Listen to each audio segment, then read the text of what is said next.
Did you ever wonder why July 7th is celebrated as National Strawberry Sundae Day? The answer is surprisingly simple and delicious.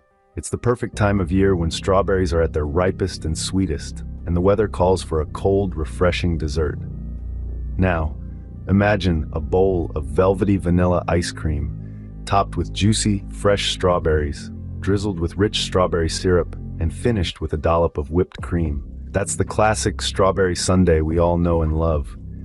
July 7th is a tribute to this delightful treat, encouraging everyone to indulge in a sundae and appreciate the humble strawberry's contribution to our favorite desserts. So next time July 7th rolls around, remember the reason behind the sweet celebration. Enjoy a strawberry sundae and toast to the peak of summer and the bounty of nature's gifts. And remember, every sundae tastes better when shared.